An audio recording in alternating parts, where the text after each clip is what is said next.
Hi guys, welcome back to my another new blog. আজকে অনেক দিন পর ব্লগ বানাচ্ছি, কারণ ব্লগটা এই কারণেই বানাই না, আমার ফিল হয় যে তোমরা হয়তো রোজ রোজ একই জিনিস দেখে বোর হয়ে যাও। তো সেই কারণে আমি লাঞ্চের ভিডিওগুলোই দিই, বাট আজকে আমি ব্লগ বানাচ্ছি। আর তোমরা তো দেখতেই পেলে সকাল সকাল ওর সাথে হালকা একটু ওই মাটন নিয়ে আর কি ঝামেলা হয়ে গেল। ঝামেলা না, মানে আমি একটু রেগে গেছিলাম আর কি।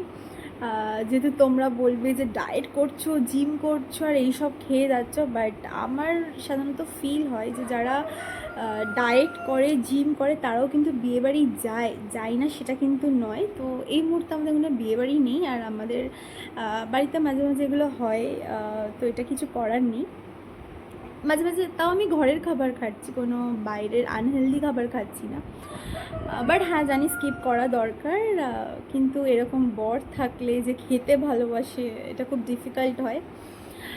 যাই হোক, কালকে তো তোমরা আই থিঙ্ক ভিডিওটা দেখে নিয়েছো অলরেডি। কালকে রাত্রেবেলা আমাকে দুটো পেস্ট্রি অ্যান্ড একটা সিল্ক নিয়ে আমাকে মানে ওই আর কি সারপ্রাইজ দিয়েছিলো, যেহেতু বড় হয়ে গেছে আর সেই বার্থডে ব্যাপারটা ভীষণ লজ্জা লাগে। আর আমাকে কাল রাত্রে আরও দুটো জিনিস দিয়েছে, যেটা কিনা আমি এখনও অবধি তোমাদের সাথে শেয়ার করিনি, সেটা এখন করব। তো চলো দেখো কি দিয়েছে। এই যে এই স্যুটটাও আমাকে দিয়েছে, এরকম কালার আমি এখনও অবধি পরিনি। আর এটা দিয়েছে, তো দেখো এটা কি আছে।